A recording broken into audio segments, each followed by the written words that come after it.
ก็คิดรถไฟมาจอมอแล้วเพิ่นมาว่ามันดูดทุกลูกยูทูบสบายเลยโยมก็ต้องขน้อยพอบ่ได้เป็นโทรศัพท์โยมแม่ดิออกไปแล้วเด้อนี่แหละออกจากสถานีรถไฟเข้าไปในเมืองพุ่นแล้วบ้านนี้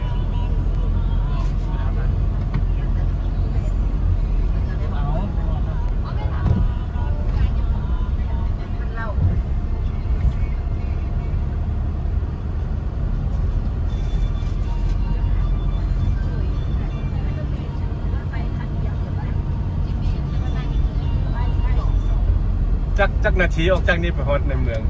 ประมาณนี้3 นาทีเนาะคันเลี้ยวขวาไปเบื้องนี้มันไปทางใดเนี่ยซึ่งมันจบโอ้อันนี้ออกไปเชียงเงินเด้อลงไปเวียงจันทร์พวกนี้มาจากเวียงจันทร์เลี้ยวซ้ายไปนี่ก็เป็นเข้าตัวเมืองนครหลวงพระบาง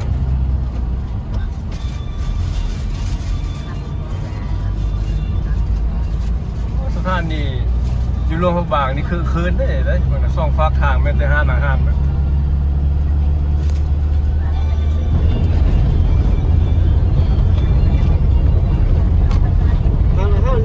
เบื้องทั้งเรื่องมันผู้พื้นหมดคนเขาจะสัมปทาน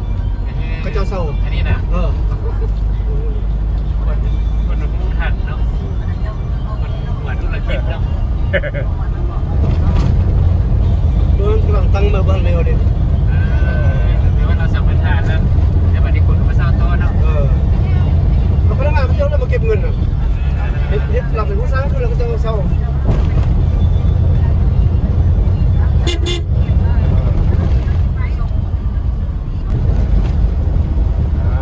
ทางนี้ก็สะดวกสบายอยู่เนี่ยออกจาก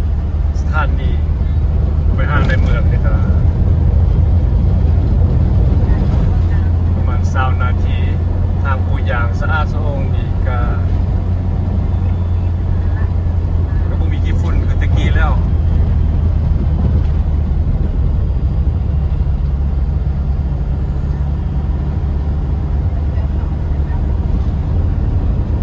ลงบางคุยแท็กซี่เป็นรถตู้เลยแท็กซี่อ่ะไปนั่งลงไปบอกนี่เขาบ้านพนมเลยพนมใหญ่เลยบ้านตาดีนะแม่มันนั่นอยู่แล้วโอ้บ่แม่นมันบ้านหนุนสวัสดิ์บ้านหนุนสวัสดิ์อันนี้บ้านพนมจ้ะบ้านหนุนสวัสดิ์โอ้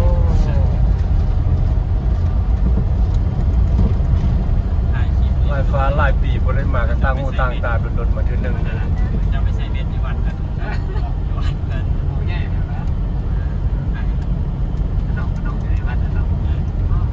บังอาจขนาดนั้นนี่มันโรงเรียนได้เห็นไหมโรงเรียนเป็นห้องสมุดบ้านโนนสวัสดิ์เราวัดมันก็น้อยนึง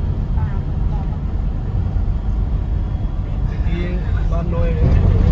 มันมีไฟห้องเราตะกี้ก็ได้ยินแต่แกงหนุนแล้วเนาะเดี๋ยวนี้ไม่ได้กันวะ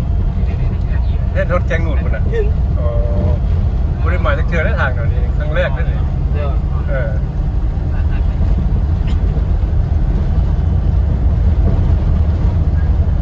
บ้านนี้ทักเป็นจริงคือใจทักเลย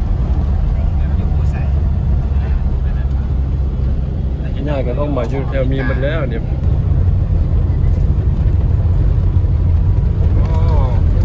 น้ำขานแล้วพอดีเลยน้ำแกงนูนเลยนี่นะโอ้แกงนูนหมดเลยนะโอ้ได้แกงนูนนะมันเกี่ยวสมผมมาทางลิ้นเนี่ย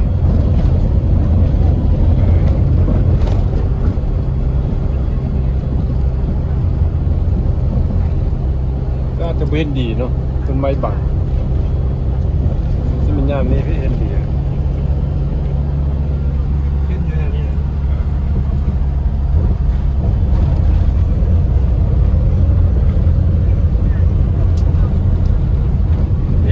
ไปลิ้นเลยนะโอ้แกงหนูมองเป็นลิ้นคนเดียวเข้ากินน้ำลิ้นน้ำอันนี้มันตึกหงแหมมาเลยนั่นแหละหงแหมดูยาก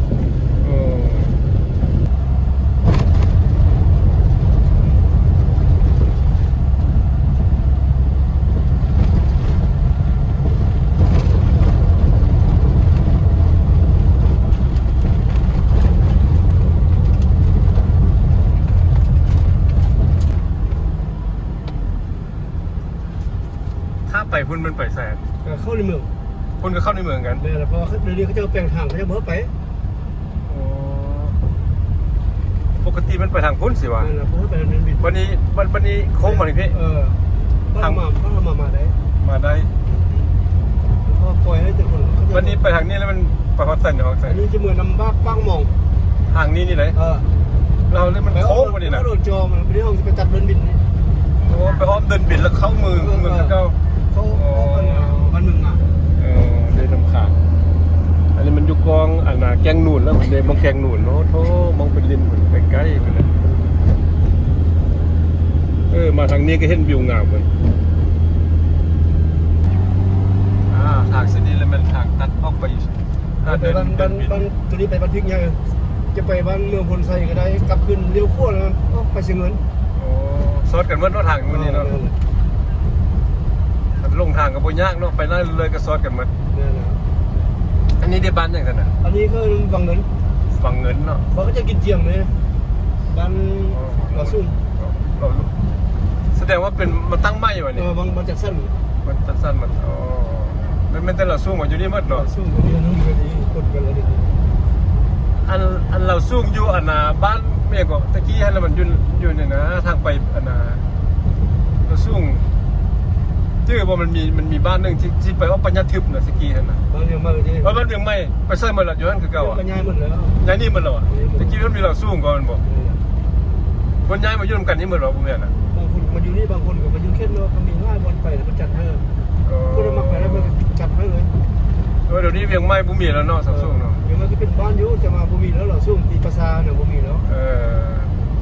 ที่ภาษากับบุมีภาษาฝรั่งนั่นแหละ บุมีแล้ว บุมีแล้วเนาะ เรียบร้อยไปให้องค์การปกครองเมืองซะเนี่ย โอ้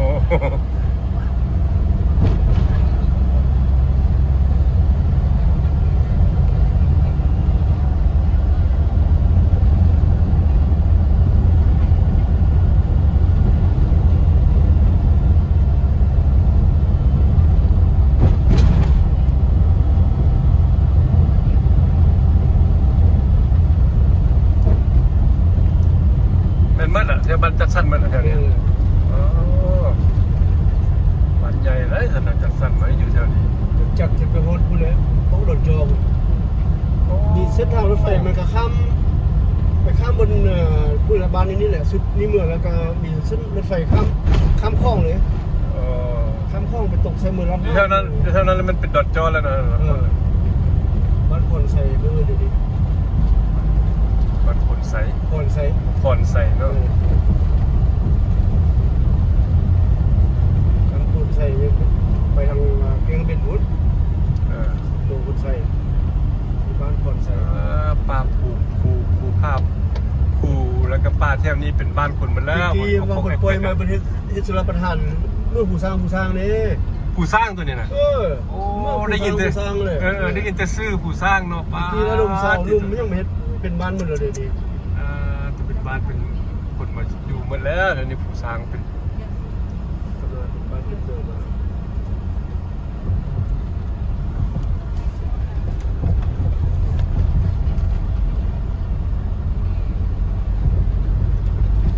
ทางตัวนี้ที่มีมาจะได้อ่ะ ทางนี้มีมา แต่ตอนคนที่ว่าให้มาจัดสรรเริ่มมีมารถมั้ง เนี่ยแหละ สร้างมาให้เฉพาะแต่บ้านจัดสรรนี่ เมื่อกี้บ้านนี้เป็นทางน้อยเนาะแล้วจะรถไฟมีรถไฟเปิดกวงเลยเป็นทางเวียนเมือง เรื่องทางนี่มีอยู่แล้วเนาะแต่ทางน้อย เป็นทางตัวนี้มันทางเวียนเมืองนะรถเนยเป็นรถบรรทุกมาทางนี้เดี๋ยวนี้มันจะหั่นไปทางออกเชียงเงินมาไปเข้าทางส่วนโลกออกห้วยน้ำเย็นไปเมืองพลไซหมดเลย โอ้บริษัทผ่านนี่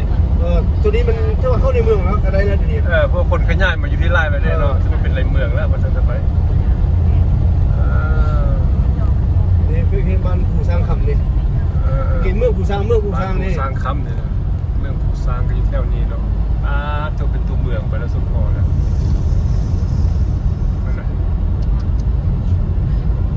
ว่าหลายปีพอได้มาเห็นกันเลยว่าแตกต่างไปว่าจะเริ่มไวแล้วในโลกบางคนลำเนินขยายไปอยู่แถวนอกได้ไล่ละ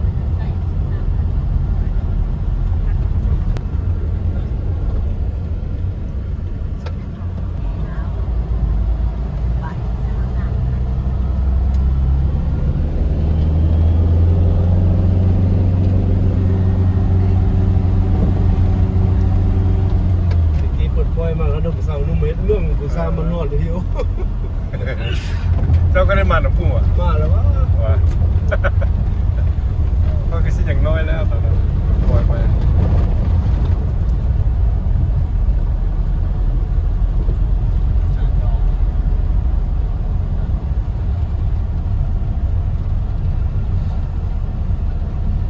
เส้นทางเพื่อชีพี่ตรงบันไดเจ้า อ๋อทางในเมือง คือมันใช้เรือตัวเนี้ย ก็ไปนี่นี่วะแล้วเดินยนต์อยู่ใช่ปะนี่ ตัวนี้มันจะไปนี่เห็นเลยอยู่ อ๋อโค้งไปแล้วนั่นนี่โค้งไปในเมืองแล้วหน่อยนะ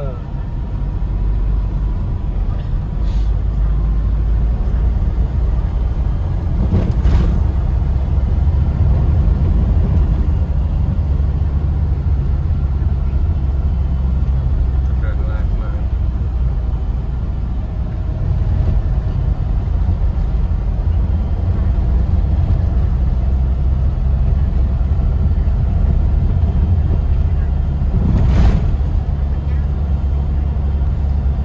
จักปีแล้วเจ้าแล่นรถมานี่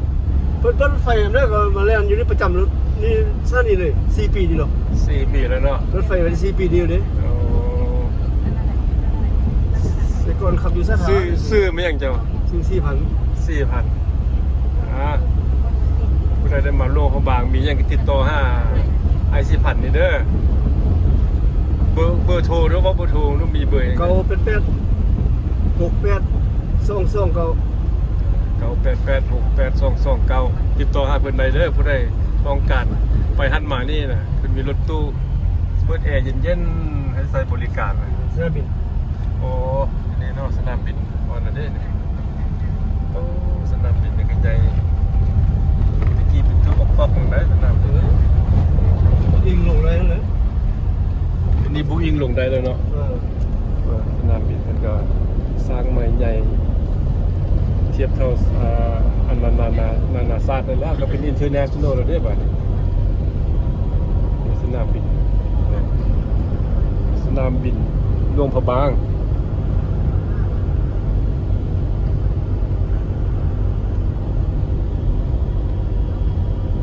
รันเวย์ก็ใหญ่ก็ยาวแล้วนี่บูอิงลงได้ละ มันเป็นเดือนเก่าเลย เดินบินเข้าญี่ปุ่นวะ นั่นแหละตอนนี้ไปเดือนเก่า อ๋อตอนนี้ไป ตอนนี้เฮ็ดมือเนี่ย แล้วมันจะไปแล้วมาที่มันเดินบินเข้าบ้านเมี่ยง บ้านห้างเฮียน อันนี้ฮันเฮียนเนาะ เนี่ย แล้วมองทรงเหนือฮันเฮียนแล้วมันอยู่ทางนี้ เข้าไปเลย ก็ไปไหนคน เนี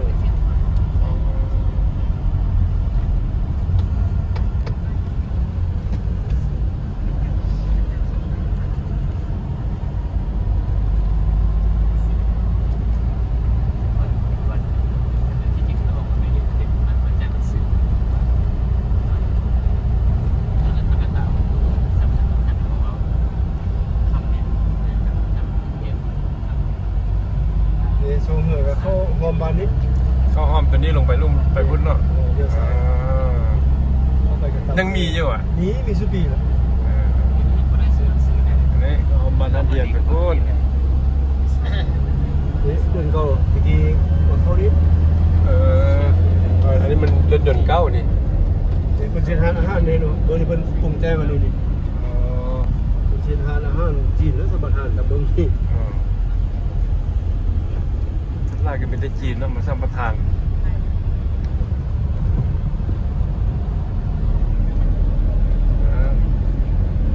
เข้าตัวเมืองแล้วบ้านนี้เดี๋ยวบินเข้ามันก็ยังรักษาไว้นี่เลย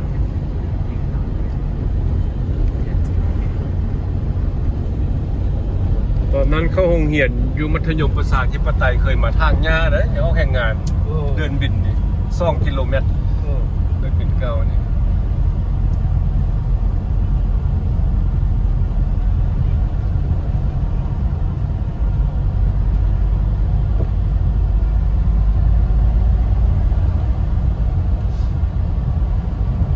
นี่ก็เป็นชายทหาร อันนี้บ่แม่นเล็กสะเส้นทาง13เนื้อที่พูดเป็นบ่3เนื้อ แม่นเลย ยังจื้ออยู่ในขนมนี่ยังจื้ออยู่เนี่ย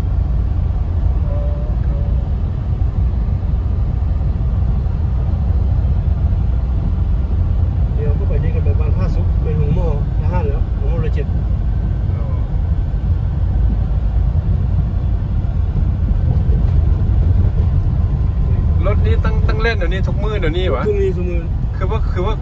ว่ามันคนกำลังสิมาบุญเนาะคือสิมีบุญช่วงเหือหันเฮียนนี่แบบนี้นะ เรื่องการเลย เป็นรถการวะ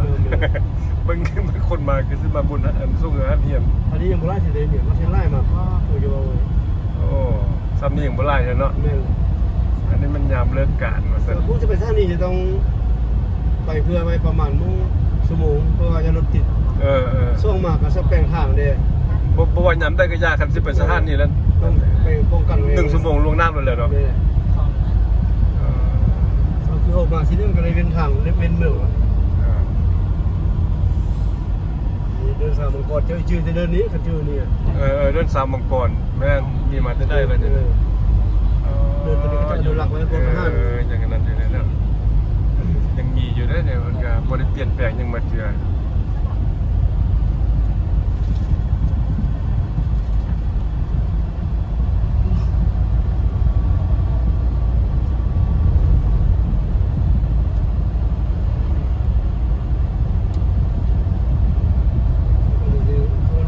คันเลี้ยวขวานี่มันไปไสนี่บัด เดี๋ นี้ ยวคนเลยจะมือลำบากปังมองหรอ ไปห้างเลข13เนื้อเนาะ เนี่ยเส้นทาง13เลยเนี่ย โอ้มานี่เนาะมาคงนี่เข้าใจแล้วสถาบันนี้ไปพูดแล้วมันพูดเดินลำบากปักหมองนองเขียวคนแล้วฮะเอาวันนี้มันเข้าไปในเมืองปะเนี่ย ลายประสานเรา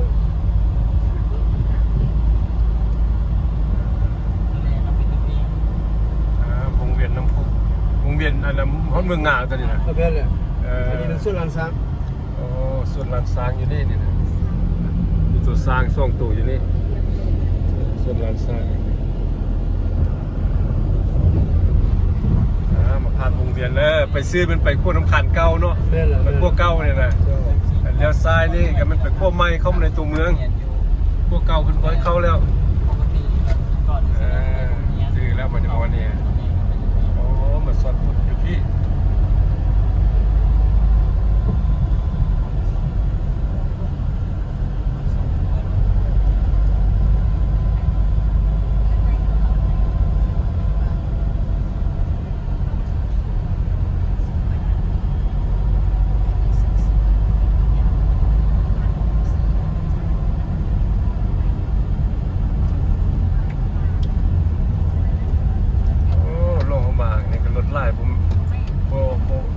น้อยหน้าเวียงจันทร์เลยเนาะ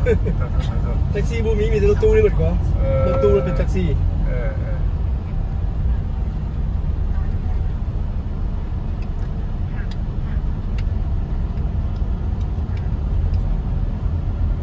อันนี้ก็ใกล้สิฮอดครัวน้ำขานแล้วเป็นระเบียบอีกเนาะเป็นระเบียบดีวันนี้มันไอ้หุ่นเนาะรถเราเนี่ยจะ5หุ่นราคาก็ที่กลัวอีก ครัวน้ำขานโค้งกับขึ้นกับเข้าในตัวเมืองอันนี้มันน้ำขานได้เลย ในการซื้อรถ ซื้อรถตัวนี้แพงกว่า เดี๋ยวก่อนเนาะ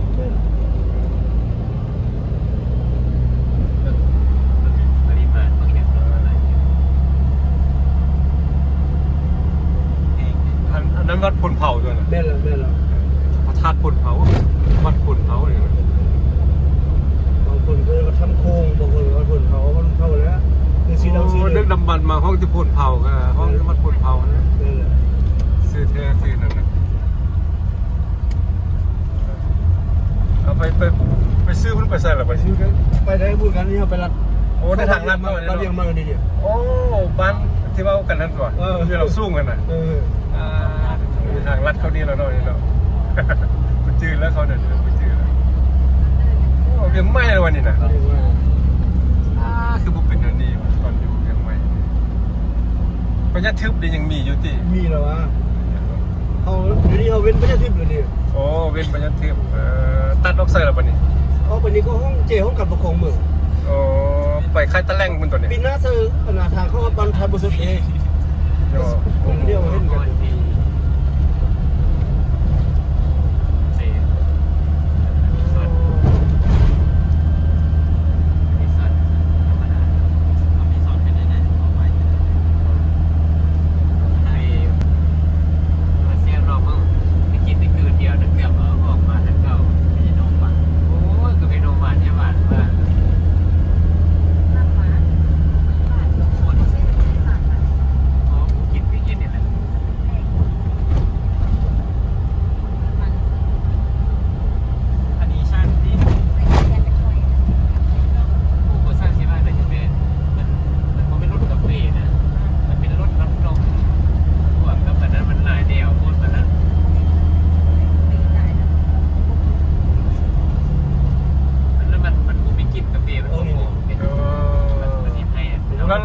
ภาษาฝรั่งอ่ะนะ ของการปกครองภาษาอัน นี่นี่หวะ ชั้นนี้ไปนี่ก็แม่นหมดเลยแม่นหมด โอ้ เดี๋ยวนี้คาเฟ่แบบนั้นผมเคยได้สั่นเลย บุรุมก็เป็นทัดบ่สุด เลี้ยวซ้ายนี่ก็ไปทางพญาเทียบเก่าเนาะโรงเรียนสันติภาพผม นั่นแหละอย่าไปเห็นนี่ โรงเรียนดาวหุ่งเก่าเลย พาไปเปรี้ยวนี่ เรียนดาวหุ่งเก่ากัน เดี๋ยวนี้ เดี๋ยวกว่านี่ก็เข้าไปในเมืองบัดเนี่ย เมื่อกี้ดาวหุ่งเดี๋ยวนี้เพิ่นเปลี่ยนเป็นโรงเรียนสันติภาพ ยังเป็นสันติภาพอยู่เนาะ เดี๋ยวเรามัธยมสันติภาพ ก็ยังไก่ป่ะ บ่ไกลแล้วบ่ไกลแล้ว บุกไก่แล้วก็ไปพ้นรถสันน่ะสันเพลนอยู่พ้นรถ มันฮอดแล้วนี่น่ะ แต่ซูเฟอร์ว่าแล้วเด้อ ฮอดแล้วไอ้เมืองหลวงเฮานี่คันมีพระไปสั้นเข้าอยู่ครับอาหารเราบ่ค่อยคักมันเลย บุกคักวันไหนเนาะ เพราะว่า ค ทั้งเปลี่ยนพาอยู่คนลาวต้องสั้นอยู่เรื่อยอย่างนี้ไปหาอาหารเนี่ยถ้าต้องเป็นแค่ที่มาต่างประเทศ หัวไส้นั่นเองหัวไส้ถัง ไฟแดงวะบ่มีไฟแดง บ่มีเลยวะเดี๋ยวนี้ บ่มีเลย เพิ่นบ่ให้มีหรือว่าตั้ง ตั้ง บ่ บ่มีมันก็ติดกันตลอดไปซะบ่เลยมันเจ้าๆมัน โอ้ก็เดี๋ยวว่าเมืองมรดกโลกเราบ่ให้มีไฟแดงบ่แม่นเนาะ คิดไรแล้วไปให้ติดแล้วมันมีมันเมืองเขาแค่เมืองน้อยเนาะแล้วก็สี่แยกวงเวียนไล่ แล้วสิมาท่ากันดูไฟแดงว่าซั่นจะไปแล้วมันแฮงติดไปเพราะถัดไปก็ไปแล้วก็แล้วเนี่ยฮอดวัดวิสุทธิ์ฮอดบ้านวิสุทธิ์แล้วนี่บ้านบ้านอภัยกับวิสุทธิ์ว่าซั่นนั่นก็ปูซี่แล้วนี่มือแรงนี่ก็สิมือขึ้นจองปูซี่เบิ่งจะเป็นโชคดิบมันอันนี้มันทัดมังโมวัดวิสุทธิ์นี่เลยโอ้ยคือเก่าอยู่เนี่ยมังโมมันก็ สกีแล้วไปแล้วเนี่ย โอ้รถตู้ไล่เดี๋ยวจะว่าเนาะแม่แต่รถตู้บัดนี้ บ่มีแท็กซี่แต่นี่แท็กซี่ มีแต่รถตู้มาแต่มันนำนักท่องเที่ยวเนี่ยบริการแม้แต่รถตู้มาอยู่มาล่วงเนี่ย เพราะว่าแค่มาเที่ยวมันต้องเป็นกรุ๊ปเนาะเป็นกรุ๊ปแล้ว4-5คันมันเรื่องต้องใช้ อันนี้แม่นหงนั่งเสียงสวรรค์เก่าโอ้ยังมีซื้ออยู่คือเก่าเพิ่นก็บ่ทับบ่มากเด้นะ พื้นอยู่เลย โอ้บ่เห็นจังวันนี้นะ บ่ ห้างอยู่ซั่นตัวนั่น นั่นแหละยังมีโต๊ะมีตั้งคือเขาตั้งนั่งก็ยังคือเขา โอ้ เป็นวัดของสุ่มก็ยังได้เข้าไปเดี๋ยวนึง เพิ่นเอาไว้เฮ็ดให้กองประชุมซื่อๆ เอาไปวัดมีแค่มาเศร้าบ่มีก้นมีเรียกมีงานแสดงนี่เหมือน โอ้ยังเป็นฮอดแสดงอยู่เนาะแต่ราชินีเด้เป็น ราชนีก็เพิ่นเป็นองค์เป็นพระองค์แห่งแล้ว เป็นโรงแรมแล้วเนาะ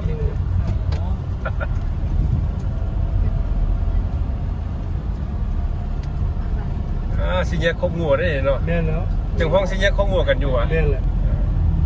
ถ้าคนมึงรู้เขาจะรู้ ใส่อื่นพูดแล้วนะสิแยกครบงัวโอ้เพิ่นเป็นนั่งเล่นนั่งเที่ยวแท้ๆได้เนี่ยนี่หงหม้อเก่าเลย เขาก็เป็นองค์แห่งแล้ว คือโรงแรมแล้วเนาะนี่เนาะ มาตรการองค์แห่งตัวนี้แพงกว่าเพิ่นเลยคืน$1,700 กินเป็นหงหม้อเด้อแถวนี้หงหม้อหลวงอ่ะ $1,700ตัวคืนเลยเนี่ย เดี๋ยวนี้นะว้าติดตรงคือว่าอันน่ะ พี่ลึกก็ยัง ราคาแพงแท้บ่ เงินเดือนนี่ปีนึง นักท่องเที่ยวระดับใดเนาะสิมาเซา มีแต่ฝรั่งแหละมานอนเขาเขาจะยกระดับขนาดเนาะตั้งราคาสูงยกระดับให้มันมีชื่อเสียง เงินเย็นนั้นเป็นห้อง VIP เลย ป่ะนะว้าขนาดห้องเย็นเนาะตะกี้ยานมายานย่างกายแต่นี่เป็น มันราคาที่สุดมัน1,750ก็ทางมาเดียวต่ำสุดอะไรพอ1,800คันถนนโซ่ขึ้นมาลุก อันนี้มันตลาดดาราเก่าเนี่ยเรียกว่า อันนี้ห่อ ใกล้แล้วว่ะตลาดอ่ะ ว่า อันนี้โรงแรมปูซี่เรายังเป็นโรงแรมปูซี่คือเก่าอ่ะโรงแรมปูซี่ โฮมแซกมันก็เป็นโฮมแฮมแล้ว อันนี้เป็นโฮมแซกเก่าเลยนะเป็นโฮมแฮมแล้วไวโฮมแซกตึกนี้นี่ บาดกาย ตะกี้เป็นตึกคุณว่าตีบานบวงยินนี่มันโฮมแซก นั่นแหละ ไปถึงพุ่นก็ขึ้นไปเชียงทองพุ่นเลยได้นี่ได้ไปวัดแซนเชียงทองขึ้นไปทางเหนือพุ่น ลงมาทางนี้ก็ไปท่าลาด ถ้าเกิดมีนี่ ท่าเฮอร์เมสเนาะท่าเฮอร์เมส มีแล้วก็เป็นคือ เด็ก ดี วันนี้เด็ก งานประสาท อัน นิยม นี้แล้วก็มันเลี้ยวซ้ายนี่ก็ไปทาดหลวงไปสนีคือเก่าเนาะโอ้เด่นอย่างอยู่วงเก่าไปสนีกี้ก็ไปสนียินมาจะได้ละตึกนี้ไปสนี ไปหน้านี่กันแม่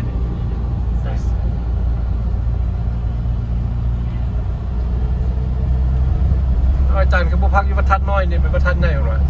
มันก็มอนนี่ มันขึ้นครับนะเจ้าภาพเป็น เจ้าภาพเพิ่นจองวัดทัดเพิ่นให้วัดทัดไหนเพิ่นเนาะ เพิ่นเลือกอยู่คนเดียวเพิ่นมาทำวันนั้นนี่ อันน่ะมือก่อนนั้นก็พาเพิ่นมาจากไทยก็นอนอยู่ท่านหลวงเขาไปส่งนี่ แม่เท่าไหร่จะอยู่ท่านเพิ่นโทรเพิ่นดึงตัวนั้น ไปไม่เสียนี่นั่นนี่ดิ มันใกล้มันง่วง อันตัวไฟไหม้ซากกันนั่นน่ะมันหลังนี้นี่เนาะ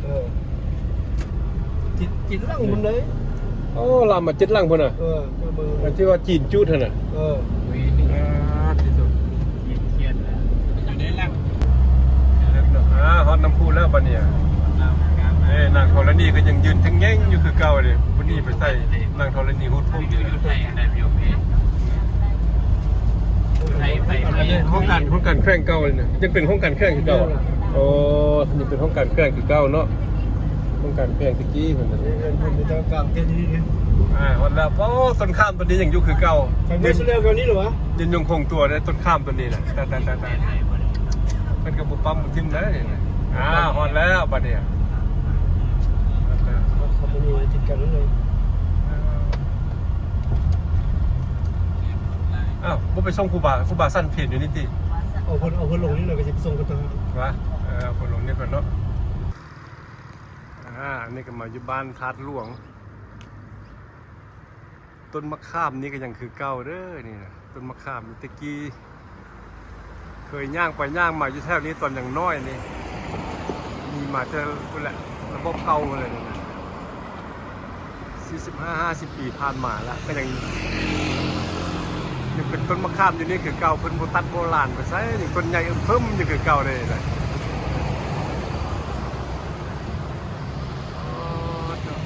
คือเก่าเมื่อกี้เคยมา